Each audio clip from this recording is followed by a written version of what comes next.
Ok, alors on est arrivé au chapitre 24, Perek Kaf Dalet, du Sefer chez le Benonim, Tanya. Donc, ce qu'on a vu précédemment, le Mourazakan a fait toute une digression pour expliquer que les mitzvot sont en correspondance avec le Nefesh, qu'en réalité, par l'accomplissement des mitzvot, en particulier de l'étude de la Torah, on a vu, on s'attache à Hachem. Alors, en fait, ce qu'il a développé surtout, dans le chapitre précédent, c'était sur les mitzvot assez, les mitzvot positives, qui permettent en réalité une vekout, un yichud extraordinaire avec Elokut, à tel point que quand on pense, on fait, on parle d'une mitzvah, hein, il y a mamash un yichud extraordinaire, une unification qui se fait avec le divin. Maintenant, dans le chapitre Kaf Dalet, il va envisager ce qu'il en est des mitzvot lotaasé. Mitzvot lotaasé, donc les chassards, mitzvot lotaasé, et il va les envisager cette fois-ci dans leur transgression, puisque en fait, les mitzvot lotaasé, c'est ne pas transgresser. Pourquoi il ne faut pas transgresser? Parce que si on transgresse ces mitzvot, alors il se passe ce qu'on va voir maintenant.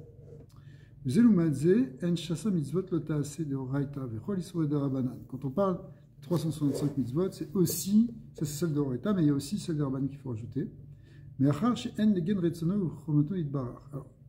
n'est pas les mitzvot qui sont contre sa volonté, mais effectivement c'est la transgression de ces mitzvot, c'est de ça qu'il parle, ça va à l'encontre de la volonté divine. C'est le contraire.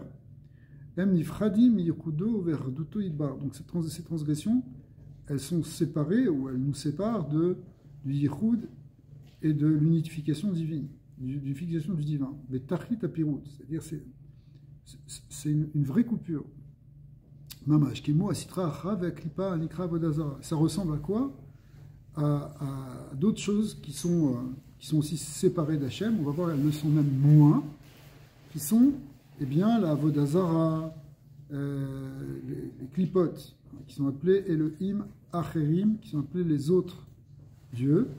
Mechamat Aester Apanim Shel Ratzon Elion Kenal. Donc on avait expliqué avant que ce terme de Acherim, ça vient du mot Acher, qui vient de dire Achor, dire l'arrière, qui est comme si c'est quelque chose qui fait le dos à Dieu, ou qui est compris comme étant quelque chose de complètement extérieur à sa volonté, même si c'est évidemment lui qui les fait exister, puisque c'est lui qui fait tout exister, y compris même les plans qui sont opposés à lui.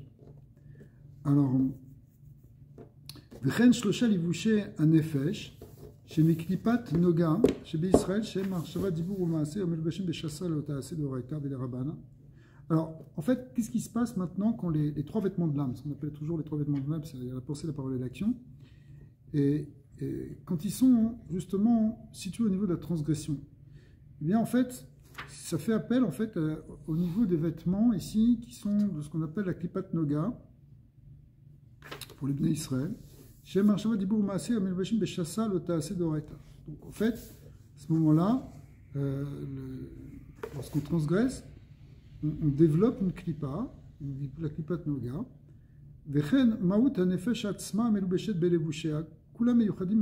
Alors, du coup, non seulement ces vêtements de l'âme, ils s'attachent à la sitra achara, à l'autre côté, aux forces du mal, mais même, en fait, même l'âme, pas simplement ses vêtements, mais ça attache notre neshama. C'est-à-dire quand on faute, on souille nos vêtements, les vêtements de notre âme, de notre pensée, notre parole, notre action, mais aussi même notre neshama.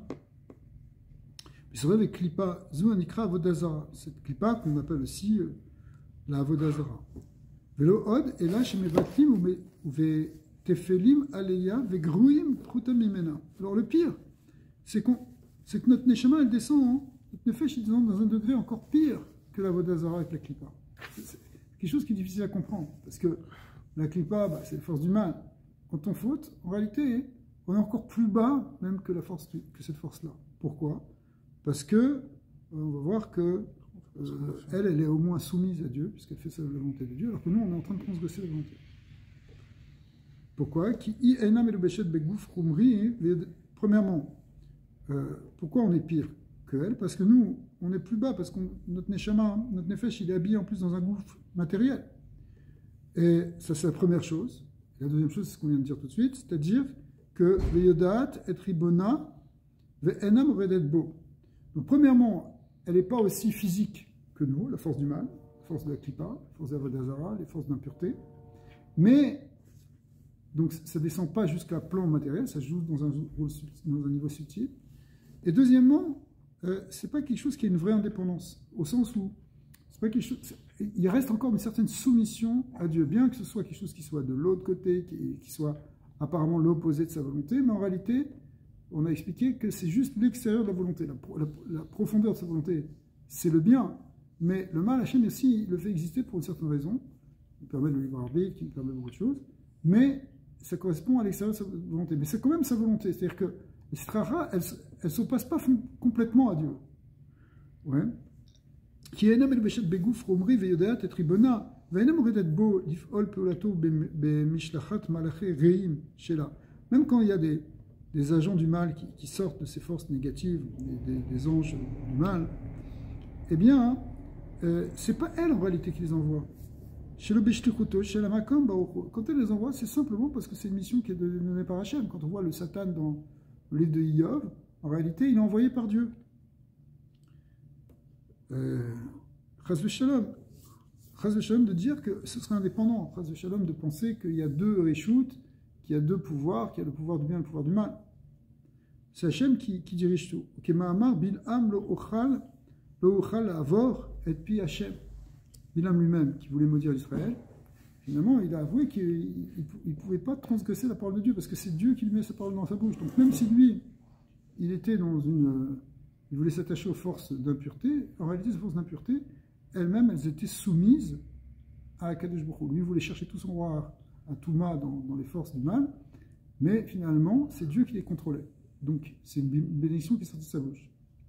Même si on dit que c'est un service étranger, c'est-à-dire quelque chose qui est de l'idolâtrie, qui est donc quelque chose qui est totalement opposé à Hachem, on sait que la gravité de l'idolâtrie, pourtant, malgré tout, Akaroulé ela ad elaïa, enam yecholim laavor klal aretzono borer. Donc en réalité, elles reconnaissent qu'il y a un Dieu supérieur à elles, qu'il y a un Dieu des dieux, même si eux ils se prennent pour des pouvoirs, ils savent qu'en fait ils sont soumis à un pouvoir supérieur. Et ils ne transgressent pas la volonté divine. Qui yodim ou masigim sheu chayutam et kiumam, parce que ces forces-là, elles perçoivent, elles sentent, tous ces anges-là, etc., toutes ces forces négatives, elles perçoivent que toute leur vitalité, toute leur existence ne vient que d'Hachem. Et ça vient donc du Ratson Hachem, même si c'est la partie la plus extérieure, la plus éloignée de la véritable volonté d'Hachem, mais c'est quand même lui qui le fait vivre, comme l'image qui avait été donnée dans les chapitres précédents, quand on donne à manger à son ennemi, on lui donne pas de bon cœur, on lui jetant par derrière, mais c'est quand même nous qui le nourrissons. Donc à Makif Aleyhem, et là, donc Makif Aleyhem, ça veut dire, bon, cette notion du Makif qui a été expliquée dans plusieurs endroits par le Balatania, ça veut dire que il n'est pas dedans, il est au dehors de ça.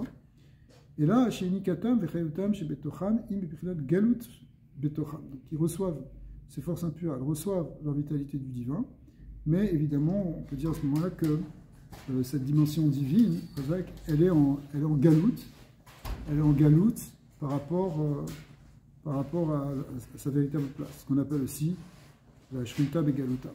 L'argim Etzmo, la Shrina qui est en galoute dedans, l'argim Atzman Elokut, Vereze, Kfira, Berduto, et donc effectivement, à tel point que ils se prennent pour des dieux, il y a une certaine kfira, ils s'opposent à Hachem, ça s'oppose à l'unité divine, parce qu'on a l'impression qu'il y a plusieurs dieux. Enfin, Mikomakom, Ainam Kofrim, Kechashou, Bachem, Negamad. Malgré tout, ils ne vont pas s'opposer et complètement nier le divin. Le mar, le ou, et là de Karoulé, et la ad et la Kaya, ils vont l'appeler le dieu des dieux. Et nous, Chayutam vekiyumam animshar veyored aleyem mirtsono yitbarer velachen enam ovrim retsono yitbarer leolam. C'est pour ça que on ne peut jamais dire qu'ils transgressent la volonté de Dieu. Donc même si c'est des choses qui ont l'air de s'opposer à Hachem, en réalité c'est voulu par Hachem, et il n'y a pas une transgression de la volonté divine. Veimken adam a over al retsono yitbarer ou garoua ou parchut arbe meon estrach. Donc on arrive à l'Nekuda ici, c'est de dire que finalement, quand on transgresse, on est pire, on est même plus bas que la Sitra Acha et Forel Avodazara. Ve'Elohim Achrim. Ve'u betachlit apirud miyochudu ve'arduto shel HaKadosh Baruch Hu yoter mimena u'keilu kofer be'arduto yoter mimena v'chaz v'shalom. Donc ça a l'air qu'il y a une plus grande négation de l'unité divine qui se fait quand on transgresse, parce que c'est l'hommage à la volonté d'Hachem qui est transgressée. Et il ramène une preuve ici dans le Tzraïm. Donc Moshe Katouf Be'etzraïm, Shar Mem Bet Sof Perek Dalet, She'ara She'be'olam Hazeh, Achumri ou Shomre Aklipot, Agasot, Verkoulé. En réalité, le mal qu'il y a dans ce monde physique, c'est juste les déchets des clipotes les plus épaisses. Ve'u Tachlit Abirou, c'est donc, quand on voit l'image, c'est quand on fait un birou, alors on prend le meilleur, on prend le meilleur, on prend le meilleur, à la fin il ne reste que la lie, dont on ne peut plus rien récupérer. Et c'est ce qui reste ici dans les forces du mal d'en bas. C'est-à-dire que les forces du mal d'en bas, c'est-à-dire l'homme quand il se transgresse, c'est ce qu'il y a de plus bas. Ce qu'il y a de plus bas et ce qu'il y a de plus... il n'y a plus rien à faire. La reine, kol maaser olam hazeh, kashim vera'im ve'reshaim gomrim. Bon, c'est pour ça qu'en fait, dans ce monde-ci, je leur disais, il explique qu'il y a plus de mal que de bien. Il suffit de voir la radio pour savoir. Et la reine, Amrou Chazal, al pasuk kitiste ishto, un adam over avera verroulé. C'est-à-dire que, ce qu'on a vu hier dans le Mahamar du Rabbi, sur Bati Gani, que il m'a dit qu'on faute que si on a un vent de folie qui nous prend. Pourquoi? Alors en fait, c'est un calvachomer qu'on va faire par rapport à une femme qui a transgressé l'adultère. Pour transgresser l'adultère, il faut vraiment être folle. Il faut vraiment être pris d'un roi tout pour faire ça. Alors, on va voir comment il va expliquer. La reine a mon cousin, la pasuk qui tistait Ishto. אפילו אישה מנאפת שבדעתה קלה הייתה מושלת ברוח תאוותו לולא רוח שטות שבה. Normalement, une femme, si ce n'était pas un souffle de folie qu'il avait pris, normalement elle était chelette sur sa tava, même si elle a un désir. C'est dit non, je ne suis pas folle, je ne vais pas perdre ma famille, je ne vais pas faire une affaire si grave qui va me couper d'Hachem.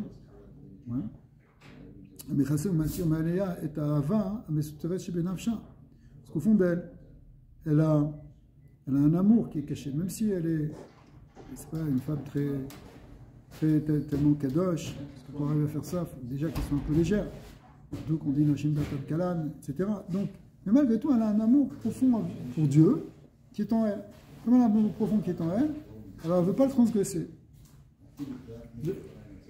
En fait, elle veut la vécoute dans les Emunat Hashem, et Yekudo. En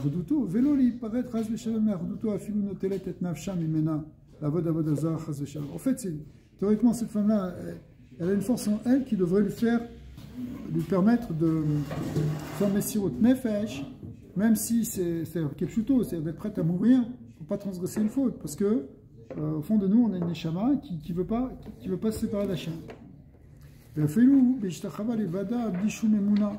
Même par exemple, on voit qu'il y a des gens qui se laissent tuer, même quand on leur dit de se prosterner. Ok, tu te prosternes devant la croix, on te tue. Mais les gens disaient, en réalité, c'est pas très grave de se prosterner devant une croix, parce que tu ne crois pas.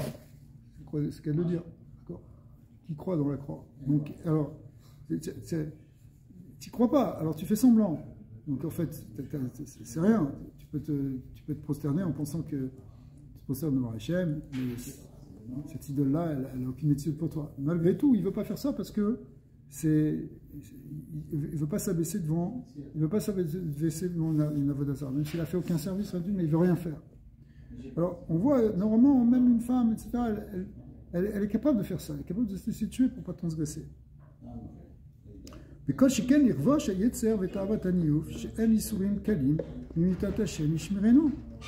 Alors, théoriquement, c'est le Kalvachomer. Je ne sais pas si vous êtes d'accord avec ce Kalvachomer, parce que ce n'est pas évident. Mais si déjà, une femme, elle serait capable de tromper son mari, d'être prêt à se tuer pour ne pas faire quelque chose qui n'est pas un très gravissime, Alors, à plus forte raison qu'elle doit être capable de se dominer pour faire un gravissime. Je répète. On voit que des fois, une personne elle est prête à se laisser tuer. C'est quand même grave, a priori, c'est grave. À se laisser tuer plutôt que de faire quelque chose qui est une transgression mineure. Okay. Comme par exemple, s'agenouiller devant une idole. S'agenouiller devant une idole, ça nous paraît très grave, mais en fait, c'est pas un vrai service. C'est un sourd. C'est sourd, bien sûr, de Rita, mais c'est pas un vrai service. Okay, c'est pas comme amener un corban, c'est pas comme amener des offrandes, des encens, c'est encore autre chose. D'accord? La personne, plutôt que faire ça, elle est prête à se laisser tuer. Maintenant, comment ça se fait que quelque chose qui est plus facile à faire, comme s'empêcher de faire une avéra, on ne serait pas capable de le faire? T'es une ta'ava. T'es une ta'ava de faire une avéra. On est page Lamed. Parce que dans un, tu as une ta'ava, dans l'autre, il y en a moins. Donner une ta'ava. C'est plus facile. C'est plus facile que... Non, oui et non. Comment oui et non? C'est-à-dire, il y a deux manières de voir ce cas de la première. Que Dieu nous préserve. Mais imagine que tu te trouves devant l'État islamiste, ou le Hamas, le marché Mamzir-Kham, et qu'ils te disent, soit tu reconnais que Mohammed c'est le prophète, soit on te tue. Qu'est-ce que tu fais? Tue-moi. Tu as le droit de... Tue-moi quand même. Ah bah vas-y, c'est pas Tu as évident. le droit de... Pas évident. Tout d'un coup, tu viens l'image de ta femme, ton enfant, tu as envie de retourner chez toi dans ton pays, tu as envie de continuer à vivre. Tu as le droit de... D'essayer, t'as le droit. Qu'est-ce que ça peut faire? Tu ne crois pas, tu leur dis ça pour leur faire plaisir. Et toi, tu dis non, toi, tu te laisses mourir. Alors, si tu es capable d'arriver à ça, normalement, hein, tu devrais être capable de dire à ton Yetzirah, quand il veut te faire une avéra, dire que ça ne va pas. C'est parce qu'on n'a pas le bon barème de gravité dans la tête, c'est tout. Parce que pour toi, tu penses que c'est plus grave ça que de marcher avec un mouchoir dans ta poche dans un endroit où il n'y a pas de héros. Pourquoi c'est plus grave? Pourquoi c'est plus grave? C'est qu'on le sent, je sais que c'est faux. Pourquoi, si tu te laisses tuer pour ça, c'est qu'en fait, tu veux pas être séparé de la Hachem. Tu as l'impression que si tu fais ça, tu... Voilà. Quoi, t'as pas l'impression que tu vas être séparé de la Hachem? Non, si tu transgresses une faute comme un visiteur, comme ça? Alors, pourquoi tu n'en as pas conscience? C'est effectivement parce qu'il y a une folie qui te prend. Tu es pris par la folie du Yetzirah. La folie de ta page la mettre. Quand il y a une tava, c'est différent aussi. Une tava, c'est différent. La tava, c'est un rouage. C'est un truc de fou. Un truc de folie, un truc de fou. D'abord, un choté, il n'est pas faux. Hein. C'est un rouage tout. Parce que. Un rouage tout. C'est une folie, c'est pas ta faute. C'est une très bonne question que tu poses. Parce que c'est la question, la question qui est dans les tribunaux et dans le droit actuellement. Chez moi, il y a un gars qui a tué une pauvre dame à Paris, quelques années. Il a pris une crise, il est rentré chez elle, il ne dit pas tout ce qu'il a fait avec le couteau, etc. Et à la fin, il a jeté du balcon du 8e étage. Elle a crié, personne n'a intervenu, évidemment. Même la police en bas, il n'a pas bougé. Mais c'est venu dans les tribunaux. Un islamiste, il disait Al-Hawkbar, il a découpé, il a fait souffrir, il a mutilé, tout ce qu'on peut imaginer.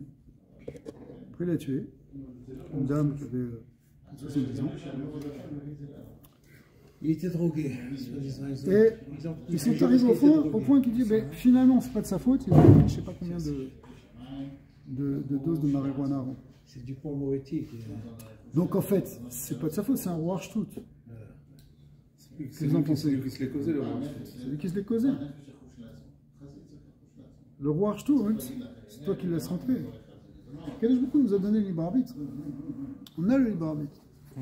Ce qui est dramatique, c'est qu'ils ont jugé comme ça, ils ont fait une jurisprudence comme ça. T'as qu'à prendre un peu de drogue et t'es pas tour de tout. Et même si tu prends de la drogue, qui t'a dit d'aller jusque-là? Est-ce que c'est vrai ça? C'est vrai, c'est passé dans le une tribunal. Non, je parle pas de cette histoire-là. Je parle pas de cette histoire-là, je parle du principe, non. Mais c'est sûr que non. Non, mais C'est sûr que c'est contre l'esprit c'est pas ça, humain ouais. et de la Torah. La question une c'est déviance. est-ce qu'on vient dans ce monde parfait et il faut juste maintenir ce qu'on est, ou est-ce qu'on vient de ce monde avec un Tzara qu'il faut travailler? C'est sûr qu'il faut le travailler. Si tu viens avec une folie, c'est pas toi qui l'as créée, elle est Un là. roi Archtout mettait une loi. Mais tu T'as l'as une créée. loi de ne pas tuer. T'as une loi de ne pas transgresser. Non, mais c'est pas toi qui Il y a l'as quelque créé, chose qui ce roi t'aide. Archtout. C'est pas toi qui.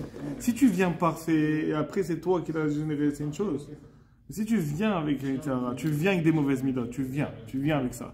Maintenant tu dis travaille-les. Alors travaille-les, tu pars de quelque part. Alors, je vais te donner un exemple. Et d'ailleurs, Rav Brand Shitrit, il l'a ramené plusieurs fois dans des shiurim. Quand tu te mets en colère, c'est un truc psychologique. C'est connu chez les psychologues. Quand tu te mets en colère, tu dis ma patience a des limites. Et tu t'énerves. Tu m'énerves. Au bout d'un moment, je craque. Et ça peut être verbal, ça peut être même physique. Pourquoi? Psychologiquement, tu t'es donné la permission. Tu te dis, voilà, j'ai le droit maintenant de m'énerver. Donc en réalité, c'est toujours comme ça. Tu te donnes un éther de transgresser à un moment ou à un autre. Alors, ça, la finesse ici du roi Archtout du Baal Tanya. C'est parce que, en quoi c'est une folie ça? C'est parce qu'à ce moment-là, quand tu te permets cette permission, tu te permets un interdit. Tu te permets, à un moment ou à un autre, même quand tu t'énerves, tu t'es permis de t'énerver. Ah, mais c'était pas de ma faute, c'était plus fort que moi. C'était plus fort que moi parce qu'à un moment, tu t'es dit, là, j'ai le droit. Très rapidement, tu t'es dit, là, il faut que je réagisse. Et là, tu t'énerves. Je pose une question. Okay. Alors, le roi Archtout qui dit le Baal Tanya, c'est de dire que tu oublies à cet instant-là que ça va te séparer de Dieu. C'est ça la folie. Alors maintenant, j'ai une question La pour folie, vous. c'est pas la tava, c'est d'oublier que ça te sépare de Dieu. Alors maintenant, j'ai une question pour vous. Il y a certains chassidim que quand ils étaient au goulag, à l'époque, pendant des années, ils n'ont même pas fait comme ça à leur femme, parce qu'il n'y avait pas de mikvé. Alors, tous les autres, ils sont coupables parce qu'ils ont fait ça à leur femme quand ils étaient dans un goulag. Écoute, qu'après on va trouver un casse-route, après on va trouver qu'il était préparé à Tava, mais à un moment, oui, tu te permets, tu te dis, je peux pas m'empêcher, je peux pas. Ces trucs sont prévus dans... Non, mais ça veut dire ça, c'est quelque chose qui n'est pas compris, c'est ce que je veux dire. C'est un raisonnement qu'on n'accepte pas, en fait. Il y a des séifim dans Shulchan qui parlent des filles, spécifiquement de ça. Qu'est-ce qui se passe pour un homme qui est pris par une ta'ava pour se faire une nida? Comment il doit réagir? Qu'est-ce qu'il doit faire pour ne pas transgresser? C'est sûr que ça peut nous prendre. C'est quelque chose qui peut prendre un homme d'avoir une ta'ava de quelque chose qui est interdit. Non, mais ce que je veux dire, c'est que des fois, on dirait que je rentre exactement dans ce que vous dites, mais au fond, il n'y a pas de limite. Mais je veux dire, des fois, on dirait que je sais pas, ce qu'on appelle, nous, un cas de force majeure, c'est qu'au fond, c'est une limite. Je sais pas, c'est quelque chose. Il y a le goulag pendant 5 ans en train de souffrir, et sa femme en train de trucs. Je parle même pas de questions de physique, je parle de, je sais pas, c'est un truc. Pour nous, quand on entend qu'il y a des chassidim qui ont respecté Nida pendant 5 ans, 10 ans de goulag, c'est au-delà de l'être humain, c'est même pas un truc. Même sans être au goulag, ils n'étaient pas avec leur femme. Non, mais vous comprenez ce que je veux dire? Je parle dans des conditions de ils étaient dans des trucs où il n'y avait pas de nuit. Il n'y avait pas de nuit. Pendant des années, ils n'allaient pas. Parce qu'il n'y avait pas de nuit. Ok. Écoute, il y a des gens, quelques chassidim qui ont tenu dans ça, beaucoup qui sont tombés, pas simplement dans ça, mais ne mangez pas kasher, ne pas faire Shabbat, dans tout. C'est sûr. Parce que c'était trop dur. Donc après, bon, on n'est pas là pour juger les gens, c'est pas ça. Évidemment. La Nekuda, elle n'est pas là. La Nekuda, elle est que, à un moment, tu te dis, c'est mieux de faire ça. Pas de limite. Agma, elle explique, enfin, les Midrashim, ils expliquent sur Yosef Hatzadik. Yosef Hatzadik, qu'il a failli fauter, les Midrashim qui vont loin, et qui s'est allé, etc. Il a failli fauter avec la femme de Potiphar. Pourquoi? Parce qu'à un moment, il s'est dit, Mistama, c'est ça que je dois faire. Il y a un moment où la pensée, ouais, il a pensé. C'est ça que je dois faire? Ouais, c'est pas des raisonnements que nous on a qu'on faut. Je dis pas que c'est ça que je dois si, faire. si, Non. je te garantis que c'est Ça, ça. c'est un trop grand cas d'écoute sur nous-mêmes. C'est ça que je dois faire. On C'est sait que je que sais que c'est mauvais, mais je le fais. Ouais, je le fais. Mais c'est pas ça que je dois faire. Youssef, peut-être il avait des raisons, c'est ça que je dois faire. Mais nous, c'est pas ça que je dois faire. C'est ça que je dois pas faire, mais je le fais. Je me laisse aller. Ça revient au même, ça veut dire, c'est quelque chose que je me permets maintenant. Pour nous, c'est quelque chose que je me permets. Ça, oui. C'est dit, on ne doit pas accepter de se convertir ou des trucs comme ça. Il y a bien eu le cas des Maranos. Ils ont dit qu'ils sont plus juifs, mais ils ont continué. Ils avaient le droit. Se sauver, ils ont fait ça. Exact. Mais il y en a d'autres qui ont refusé ça. Ils ont été tués. Ils ont été tués ou ils sont partis. Quand ils sont partis, les gens qui sont partis avec Bravanel, ceux qui sont partis avec Tisha B'Av, ils étaient 100 000. Ils sont partis comme ça, sans rien. Ils sont partis à pied, avec caravane, avec leurs affaires. Ils sont partis d'Espagne dans un voyage très dangereux. Et ils sont partis. Ce jour-là, les amis nous ont permis de jouer de la musique, même si c'était Tisha B'Av, pour leur donner du courage. Parce qu'on leur avait donné une deadline. On leur dit si vous ne convertissez pas en voiture, vous allez partir. Les gens, c'est pareil aussi. Imagine, tu te dis maintenant, tu vas quitter le Canada, tu n'as même pas de voiture, tu vas partir à pied. Et tu vas faire, même si tu n'as pas de voiture. Il n'y a pas d'âne ni de chameau aussi. Écoute, c'est arrivé tellement de fois dans l'histoire. C'est pas tout le monde. Il y a des gens qui ont préféré jouer cette carte-là. Ça n'a pas marché en fait. L'histoire de Maranos, ça a été un échec. Au bout de 2 générations, il n'y avait plus de judaïsme du tout. Il y avait qu'un ersatz de judaïsme mal compris. Il y a encore des descendants de Maran en Espagne, on peut encore en trouver. Une vague mémoire familiale d'allumer une bougie dans un placard vendredi soir, ils ne savent pas pourquoi. Mais des gens qui ont fait Messirut Nefesh, ou qui se sont laissés tuer pour ça, il n'y en a pas beaucoup. Effectivement, c'est un réalité. Les gens qui sont convertis à l'islam, il y a toute ce qu'on appelle Gerat Tateman, l'épître au Yémen du Rambam. Il écrit toute une guérette, d'ailleurs dans l'Israël. Là-bas, il est mechazek toute la communauté du Yémen qui avait subi justement une vague massive d'obligations, une vague massive d'islam. On sait ce que c'est l'islam extrémiste, c'est le même qui est encore aujourd'hui, il n'a pas bougé, c'est les mêmes gens, qui les avaient obligés à se convertir. À tel point que, après, alors, il y a des Chachamim qui avaient dit des choses sur eux, que c'était des gens qui s'étaient des apikorsouim, ceux qui avaient fait ça, etc. Que, si jamais ils revenaient, il faut les mettre en pré. Le Rambam, il prend leur défense, c'est pas spécial. Ils ont fait ça, c'était obligé, ils n'avaient pas le choix, et il les défend. C'est sûr qu'on ne sait pas qu'est-ce qui se passe. On t'oblige, on menace tes enfants devant toi, de les tuer si tu fais pas ça, qu'est-ce que tu vas faire? Quand on est sur le terrain, c'est pas évident la mission de tournage.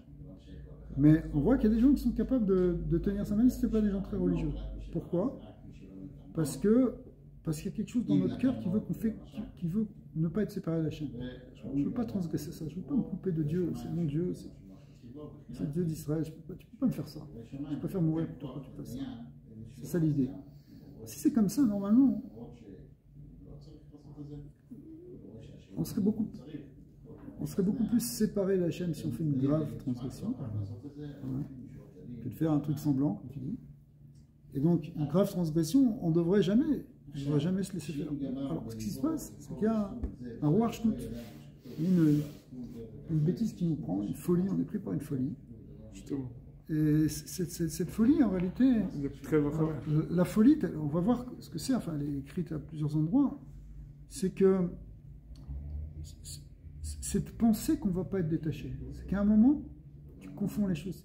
C'est une confusion du bien et du mal. Tu crois que en faisant le mal, c'est pas si mal, ou c'est même permis, ou c'est même du bien. C'est pour ça que je dis, c'est ça ce qu'on a à faire. Des fois, on se dit, c'est ce qu'on a à faire. Pour ma santé, j'ai besoin. Quand tu dis à la fin, il dit, ah oui, c'est bon. Pour le Shalom Bayit, tu penses que c'est bien. Donc, Ça, c'est une folie. C'est une folie parce que tu as oublié quels sont les vrais principes qui te rattachent à Hachem, qui sont justement les chasseurs, les mitzvot assez, tous les soins de Rabbanan, ou les mitzvot assez. Alors, il n'y a plus de Kavachomer. Non, c'est une Kavachomer au sens où théoriquement, hein, Je t'ai compris. si déjà on est capable de se laisser tuer pour ça, alors plus forte raison que même si on ne se laisse pas se laisser tuer, c'est juste réfréner un peu notre envie, on devrait être capable de le faire, si ce n'est le roi. C'est ça. Mais comme on parle de Shtout, alors il n'y a plus de Kavachomer. Si tu veux. Que le roi Shtout, il peut l'emporter. Alors toi, ce que tu disais, c'est qu'il peut l'emporter encore plus quand c'est plus facile que quand c'est difficile. C'est que dans un cas extrême, tu es moins pris par la folie. Je laisse la vérifier.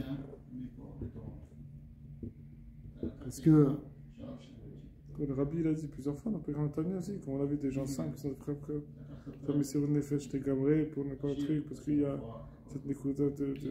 Mais cette nékouda, elle existe aussi dans la Elle Vera. existe, mais c'est Parce que ça, c'est pas pour une Avera. Mais c'est le lien de Katit la mort. C'est quand tu es précis que. Quand le Katit la mort, c'est le livre qui est écrasé que lui C'est il encore un lien. Ça veut dire parce que ce que tu dis, c'est parce que quand tu es dans un moment de crise et de pression terrible, alors c'est là que tu es obligé de sortir ce qui est plus profond de toi, c'est-à-dire ton SM un échef, ton SM un Nefesh, le sens de ton âme qui, elle, ne veut pas transiter. Mais les Maasé, hein, les Maasé sur Warshtout, il peut nous prendre dans n'importe quoi. Okay. Donc il dit Loulé Warshtout, Sheba Mechasem Mastir Maalea et Ta'ava, Nesitoret Shebenefesh Eloki, Dovka Bemunat Hashem Yabnu Verduto. ולא ייפרד חס ושלום מאחדותו, אפילו נוטלים את נפשם ממנה לעבוד עבודה זרה חס ושלום. ואפילו והשתחווה לבדה בלי שום אמונה בלב כלל. même si c'est quelque chose qui n'est pas vraiment un מעשה d'עבודה זרה, puisque tu n'as pas de אמונה. וכל שכן לכבוש היצר ותאוות הניוף, שהם ייסורים קלים ממיתה, priori. Ça fait moins mal de se retenir de faire une avéra que de se faire tuer. השם ישמרנו, וההפרש שאצלה בין איסור ניוף ואיסור השתחווה לעבודה זרה הוא גם כן רוח שטות לקליפה המלבשת לנפש האלוקית. עד בחוכמה שבה. En réalité, ce roi שטות, il vient et il va nous tromper, il va toucher tout notre esprit, notre bina, notre da'at, pas notre chokma. Ça va jusqu'à la chokma, velo ad biklal. C'est ce qu'il dit maintenant. C'est le bitoul. Ad bechinat chokma, sheba velo ad biklal. Mais exclut la chokma. Le niveau de chokma il est plus élevé. Mipne, or Hashem emevesh bechokma kenal, parce qu'on a expliqué dans le premier chapitre que dans le niveau de chokma, il y a le or ensof qui s'habille dedans. Donc, à ce niveau-là, dans notre chokma, on ne peut pas la tromper, parce que la chokma de l'homme, la vraie chokma, pas la chokma au sens de l'intelligence, un peu. La chokma, telle qu'elle est définie ici dans la Kabbalah, c'est d'être totalement, c'est un degré qui est en écoute avec, c'est la conscience du divin. Cette conscience, c'est plus que la conscience du divin, c'est l'annulation, comme tu dis, devant le divin. Ça, c'est pas touché. Mais, par contre, au niveau de ton raisonnement, tu peux te tromper. Tu dis, ouais, mais écoute, il faut quand même que je le fasse, c'est pas grave, bon, c'est juste pour le momentané, et puis de toute façon, j'y crois pas. Il faut quand même voir un problème comme ça, il me dit, ah non, mais de toute façon, bon, je trompais ma femme, mais c'était purement physique, il y avait rien. Ouais, d'accord, mais pauvre ta femme. Ok. Après, ça finit par il n'y a pas une interdiction de se laisser se faire tuer.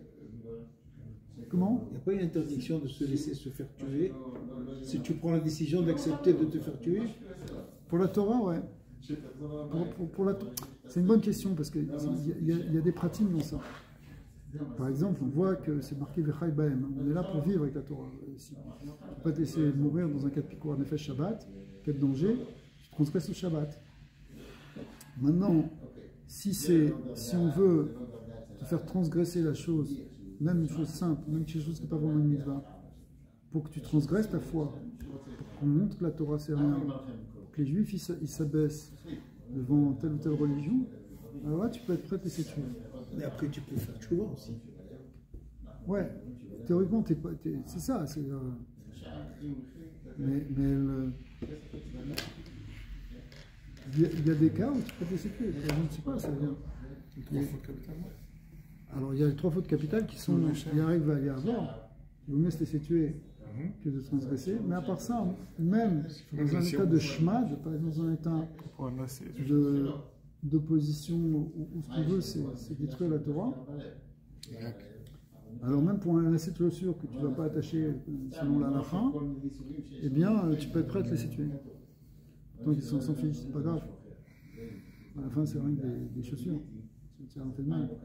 C'est juste un minag par rapport à une symbolique, parce que ça représente la facette de l'Alcoran. D'accord? Ben, si on te demande de dire ça, on te traite de sale juif, parce que tu vas faire ça, rien qu'on va t'apprendre que votre Torah c'est n'importe quoi, et ben pour ça, sur question publique, etc., tu peux te laisser tuer. Il y a des gens qui se sont fait tuer pour des choses comme ça. Donc, qui ont été pris en cas de picour à fait. Tu peux manger n'importe quoi. Il n'y a pas de. C'est la halakha, il n'y a pas de cache-route dans le picour à c'est-à-dire quelqu'un qui est vraiment dans le picour à nefesh total. Les histoires qu'ils racontent dans le ghetto de Varsovie, c'était les gens mouraient de faim qui pchuto. Ils mouraient de faim. Les enfants qui mouraient de faim. Vraiment, tous les jours, entre des morts. Donc, ça avait permis n'importe quelle nourriture. Les chevaux, quand il y avait un cheval qui mourait, ils le prenaient, ils le coupaient, ils le mangeaient. C'est sûr, c'est des chélotes. Pourquoi c'est picour en effet? Je l'avais cité, là, c'est vrai que les chélotes, tu vois, encore bien pire que ça. Parce qu'on peut, je ne peux pas parler de ça. Pire que des chevaux. Ouais, c'est ça qui se passe. Est-ce qu'on peut manger d'un être humain qui est mort? Ils ont, finalement, le rêve, c'était un des poskim qui était dans le ghetto. Il vivait ça. Finalement, il dit il a été au cerf à cause d'une zvara. On a interdit, parce qu'il a dit si je permets maintenant de manger constamment, même quand il va être de cesse. À quel écart que la douleur que c'était. On ne peut pas comprendre. Là-bas, il témoignait que ce Rav-là, il témoigne, il dit que les souris qu'on a vécues à ce moment-là, il n'y avait pas eu ni à l'époque du premier Beth Amikdash ni du deuxième Beth Amikdash, la destruction. C'est ce qu'on parle dans Echad, ce qu'on parle dans Kitavo, Berkouta, les clodes de Kitavo, c'est celle du premier Beth Amikdash, celle de Berkouta, c'est le deuxième Beth Amikdash. Même ça, c'est même pas marqué là-bas. Et ça, il parle de ça avant Auschwitz. Il parle de ça dans le ghetto. Alors imaginez ce que c'était. Ça, c'était. Ils n'étaient même pas encore au courant d'Auschwitz. Quand il écrit ça, il n'était même pas encore au courant des camps. Ce qui se passait dans les camps. Ça, c'était rien que dans le ghetto. Tellement la cruauté des Allemands, elle était grande. C'était pas le pire. Il dit ça, c'est pire que tout ce qu'on a connu. Non, ça allait plus loin apparemment. Alors malgré tout, on voit des gens qui même dans... Évidemment, c'est 1 sur 10 000. Des gens qui, même dans des conditions pareilles, ils ne voulaient pas transgresser. Je me dis, je préfère mourir plutôt qu'un jour dans ma vie, moi, je ne pas cachette.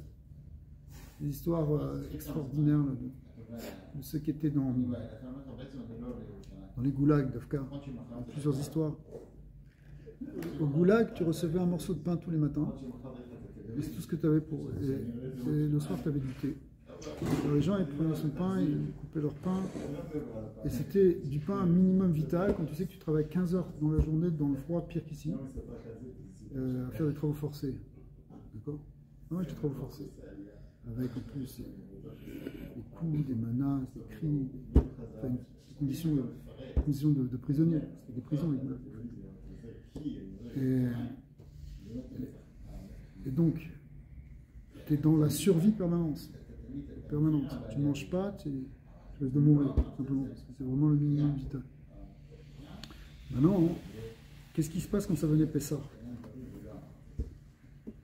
Alors, quand ça venait Pessah, il y a des histoires de chassidim qu'on m'a raconté, des gens qui m'ont raconté sur leur grand-père, que pendant plusieurs jours avant Pessah, ils se privaient de leurs morceaux de pain pour les échanger contre un morceau de sucre. Un petit morceau de sucre, échangé avec des contremaîtres, des gens comme ça.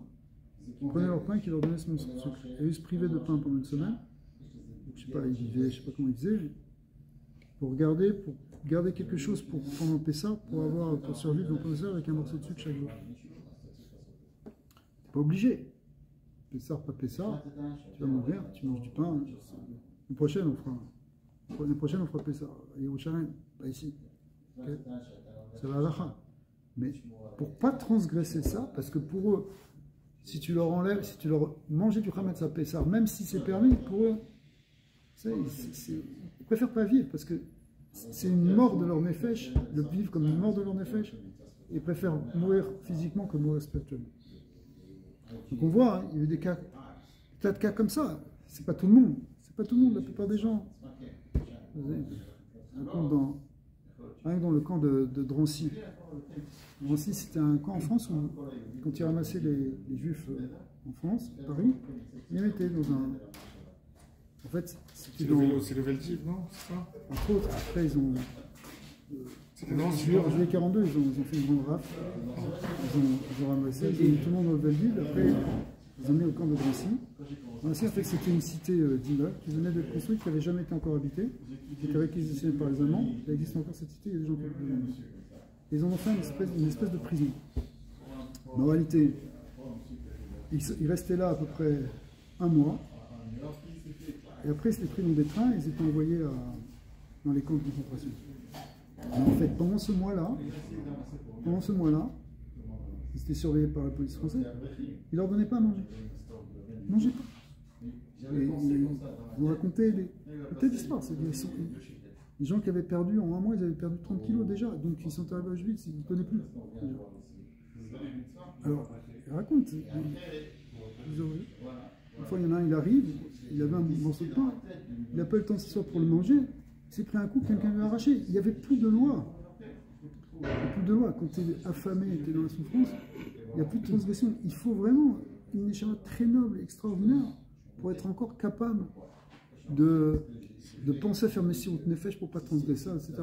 Sans parler des grands tzadikim qui continuent à faire du chesed dans les camps, grands rébéis, même leur habit de tâche qui étaient dans un camp de travail, etc. Tous ces gens-là qui étaient encore avec leurs valeurs, encore avec leur attachement à Hachem, leur attachement à leur... C'est ça ma question du départ, c'est que est-ce que vraiment ça c'est attendu de tous? Mais c'est pas attendu de tous, ça peut se révéler à un moment ou à un autre, mais c'est pas obligé que ça se révèle. C'est pas systématique, c'est pas automatique. C'est ça. Quand on dit ça, que dit je peux pas la tenir que quelque part, c'est que tu t'es permis. Évidemment, il y a des niveaux. Ce que je veux dire, c'est que c'est comme si pour le principe est mauvais. Le principe de cette réflexion-là est faux. Ce que je veux dire, c'est qu'on dirait qu'il y a un point où l'être humain a une limite. Peut-être c'est des comports de cas de force majeure, mais ou pas, où il faudrait qu'on ait les mêmes attentes que tous ces géants qui sont capables de faire du chesed dans ces moments fous. Ça, c'est la preuve que au fond de chacun, il y a une ahava mesouter. Maintenant, après, est-ce qu'on la libère ou est-ce qu'elle se libère ou pas, c'est pas forcément systématique, mais ça peut se faire. On voit des cas on voit pas une question de faute, mais on voit qu'il y a une question de bravoure, etc., qui fait que tout d'un coup, quelqu'un se révèle parce qu'il ne veut pas être séparé d'Hachem. Mais si ça peut se faire, normalement, ça peut se faire même dans un cas moins dur, moins douloureux, qui est celui de se retenir d'une tava. Alors pourquoi on ne se retient pas de tava? Parce qu'à ce moment, on est fou, on se dit quoi? On se dit, mais c'est pas grave. On se dit, bon, c'est pas si grave. C'est pas si grave, tu es en train de te séparer d'Hachem, tu es en train de descendre plus bas que la Vodazara, plus bas que la Sitracha, comme on a vu. Mais pour ça, c'est pas grave. D'accord? On n'a pas les mêmes repères. Non? On n'a pas les mêmes repères dans ces moments-là. C'est vrai, c'est tout le temps vrai que ça se peut que maintenant soit ton dernier instant. On ne fait pas des calculs de chien. Dans un moment comme ça, tu vis avec cette conscience-là. Tu vis que ta vie, chaque seconde dépend d'Hachem. Tu vis que... Si, quelqu'un se laisse aller, il dit « Oh, je vais faire tchouva, ouais, ça va, je vais rattraper. » Tout ça, c'est une folie. La folie, c'est de se dire que c'est pas grave. C'est ce qu'il va dire. On va même mettre la mito à Filou Avera Kala, Are Avra Over Al Ratson Alian Baruchou, Veu Betachlit Apirud, Miyachud Over, Toto Idbar, Yoter Mistrach avec Nipa. Donc il est pire quand tu te sépares plus de Dieu que la Vodazara. Pourquoi? Parce qu'on a appris à décrire Elohim Achirim, la Vodazara Mamash, Yoter Mikol Advarim Anishpaim Imena, c'est l'Olamazi. Donc on est pire que la Vodazara, pire que force de Stracha, pire que même ce qui en découle. Shem Behemot, Meod, Vechayot, Veofot, c'est des choses qui sont attachées à cette clipa, comme par exemple les Behemot, Tovot. C'est pire qu'à Chazia quand tu fautes. on est pire que des vers, la vermine, Yitush Kadmar. Comme on voit, la Gemara dit, finalement, le moustique, il est mieux que toi, parce que même si il n'a rien, il fait rien que prendre, il ne donne pas. Pirouche des Af Yitush chez Martnis Vanomotsi, même si c'est quelque chose qui fait rien que manger, qui redonne rien. Chez Klipat Ayoter Tartona, Verechokam et Bechinat Akdusha, donc le moustique qui représente le niveau le plus bas de la Klipa. Parce que c'est vraiment la force de vouloir prendre, et prendre, et en plus c'est un insecte, etc. Moi je peux être Betachlit Arichou Kodemet. Alors malgré tout, donc c'est vraiment quelque chose qui est très éloigné apparemment de la Gdusha, le moustique. Malgré tout, Kodemet Neishachote, elle est déjà dans une situation meilleure, cette petite moustique, que l'homme qui est en train de fauter. Beishtal Shelut, c'est au niveau des niveaux du monde, on est plus bas à ce moment-là. On est plus éloigné de la volonté divine et de la chayut divine que le mouchement à ce moment-là. Donc à plus forte raison même qu'on est plus éloigné que le cochon, ou que le rhinocéros, ou que je ne sais pas quel autre animal pas caché. C'est affreux. La filou, chayut raot chez Kula, même pire que même les mauvaises chayut, même qu'un tigre ou un ours. Parce que elles méchanim tafkidam, parce que elles font que la volonté de la chaîne finalement. Elles suivent leur fonction. Vepekudato yidbara shomra rucham vafagav deyu lo chazé lechule. Même s'ils ne le comprennent pas, même s'ils ne savent pas pourquoi, mais en réalité ils sont dirigés.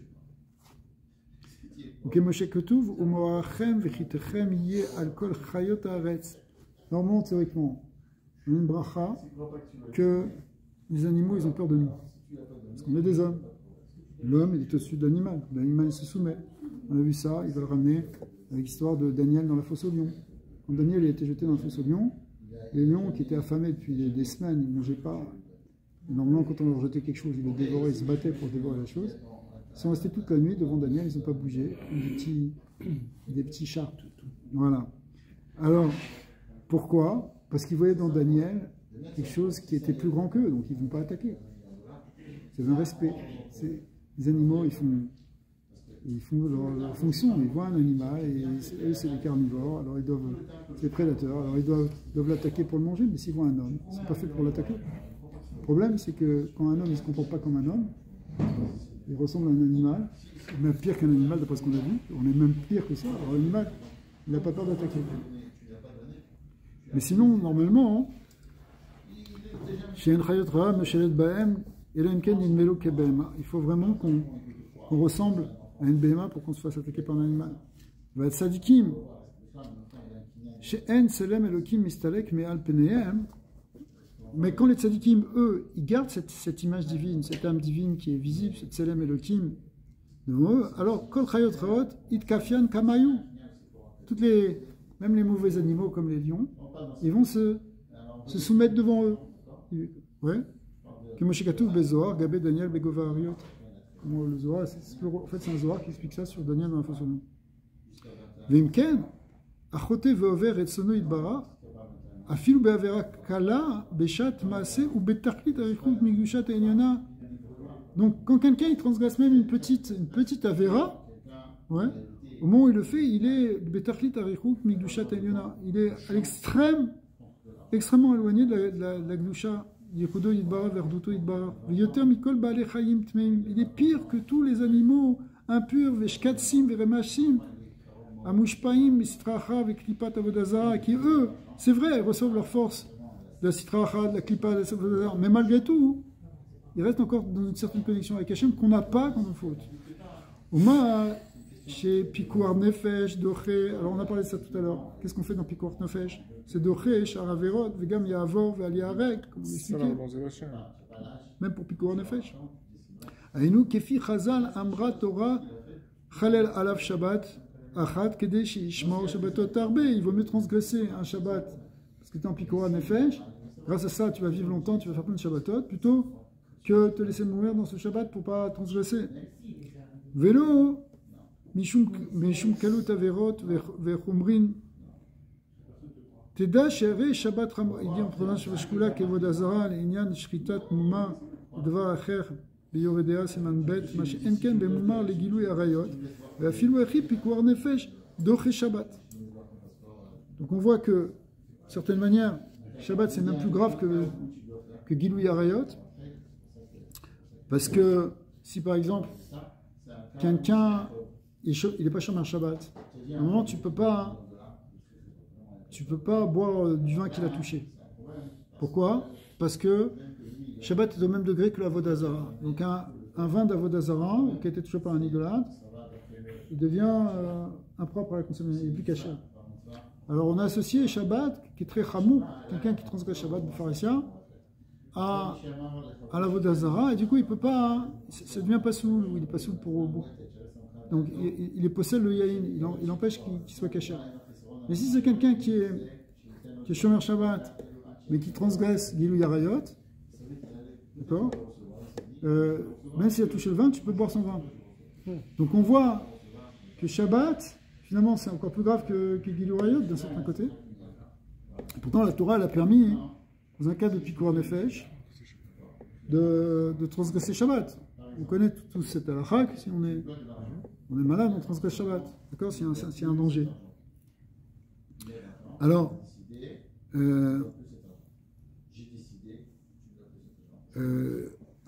donc quoi, qu'est-ce que ça veut dire? Donc pour Gilou Yarayot, normalement, c'est contradictoire, parce qu'on voit que il y a des fois, c'est moins grave, d'une certaine manière. Le Gilou est là, d'Exerat Akatouf. Donc c'est une Exerat Akatouf.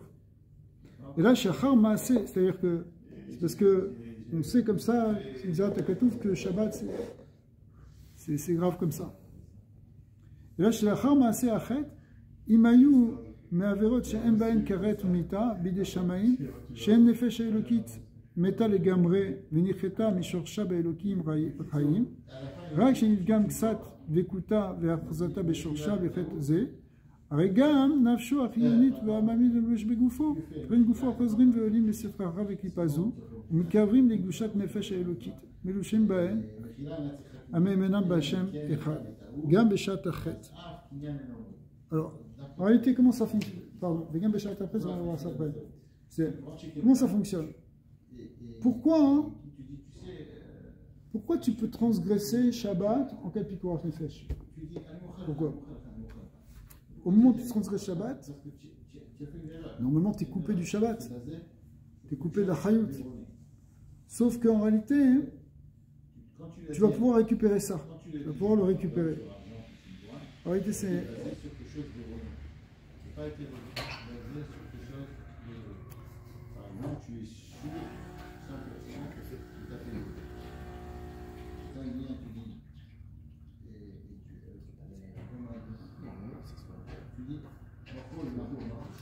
Normalement, quand tu as fait une faute, ça rejoint. Hein.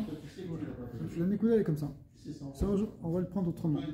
La Nekuda que tu as soulevé tout à l'heure, c'est de dire bon, regarde, c'est vrai, je faute maintenant, mais c'est pas très grave. Après tout, je vais faire Tchouva, je vais récupérer, c'est vrai. Je peux me permettre un petit peu de vacances. Vacances de la Torah. Ok. Je me permets une petite. Tu sais, c'est comme dans les diètes, quand tu fais un régime. Cheat meal. Comment ça dire? Tu te permets un petit gâteau de temps en temps. Ouais. Cheat meal. Comment ça fait? Cheat meal. L'Autriche, quoi. Ouais, c'est Petit gâteau. Tu permets un petit écart, voilà. Tu permets un écart, c'est ça le mot. Comment tu dis ça? Cheat meal? Cheat meal. Cheat meal. Tu crois qu'un. Tu te fais un petit écart. Un petit écart, ça dépend. Parce que c'est vrai que c'est ça ce que tu dis. D'abord, il faut savoir si c'est quelque chose qui est rêve, karet ou mita. Ça veut dire, hein, c'est quelque chose qui détruit ton effet. Ça, c'est plus grave. Mais si ce n'est pas le cas, tu peux te dire effectivement que tu vas pouvoir récupérer. Et il dit dans la gare, après on va comprendre. Les filles erreurs vechilouké, les finat abgam benefesh beshorsha beilionim, car em chilouké Bechinat Amirug ve'onesh beginom ou be'olam hazeh. Chol avon vechet onesh miyuchad lemarek uleavir al yichluch ve'avgam vechen bechai v'mita v'karet em pogmim kulam beshavé. Il faut savoir que suivant le dommage qui a été transgressé par la faute, qui a été provoqué par la faute, il va falloir tel ou tel tikkun. À chaque fois, c'est des tikkun différents. Pour effacer telle faute, il va falloir tel tikkun, tel autre tikkun. Quand c'est quelque chose qui est karet ou mita, c'est quelque chose qui va falloir être plus grand, ça va être plus profond pour réparer. Et même dans ça, il y a des chilukim, selon les fautes.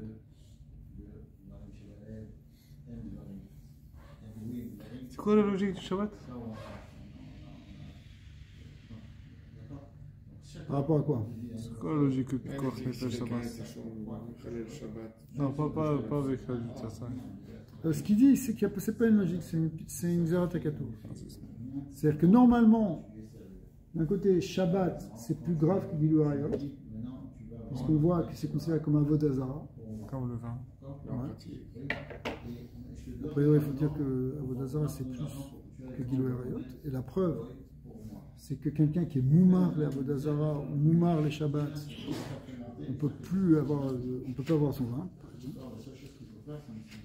Quelqu'un qui est Moumar dans Gilui Arayot, il dit bon, Gilui Arayot, ça va, il faut vivre moderne. Aujourd'hui, il du mariage. C'est ce que les gens y pensent. En fait, tu peux continuer à boire son vin.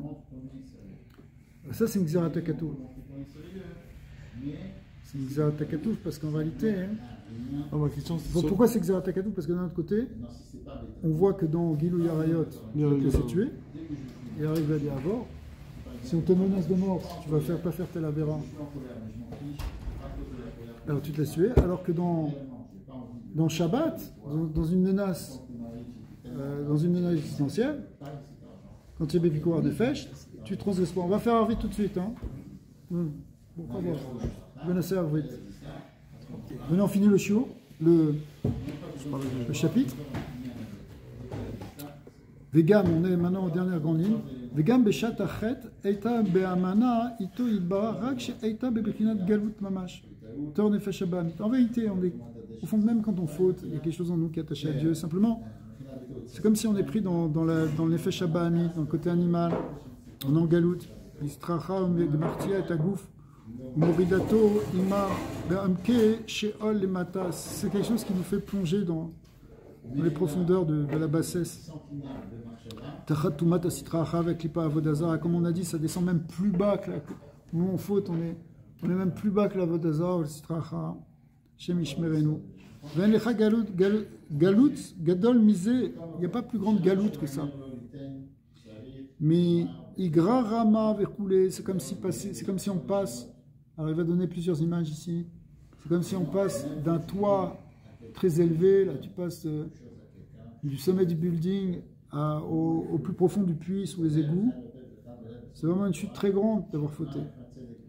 Gemoshikatov, les Shoresh ou Mekor Nafsho, Kol Bet Israël, Michokmat Ila, parce qu'effectivement le Shoresh de notre âme, ça vient d'un niveau très très élevé, qui est la Chokma Ila, qui est Vekot Vorensof. Vuit Bar, Vekokmato Echad, on vient en vérité d'Hachem. Vu qui est Machal de Ochez, donc c'est le fameux Machal qu'on ne veut même pas dire. Ochez Berosho Shel Meler, c'est comme quelqu'un qui prendrait la tête du roi. Ou Morido les Matav, et Tomen Panaf, Petor Bet Akissé, qui fait descendre jusque dans. Il mettrait la tête du roi dans les toilettes. Mais l'autre Soa, le roi de salle en plus. Shen Lecha Albon Gadol Misé. On ne peut pas imaginer une plus grande injure, une plus grande parjure que ça. A Filou Oseken, les Ficha, même si on fait. Donc ça, c'est ce qui se passe quand on faute. On prend la tête du roi, dans le bas du bas. Eh bien, c'est ce qui se passe à Filou Oseken, les Ficha, même si on fait ça, juste un instant, chez Klipot de Sitraran, il crée une Kaïd Soa, Kenoda, en fait, c'est du vomi, c'est de Soa, c'est ça. C'est dégoûtant, en fait, c'est répugnant. Donc, toutes les fautes sont répugnantes, donc en fait, c'est très grave. Alors, résumé de tout ça.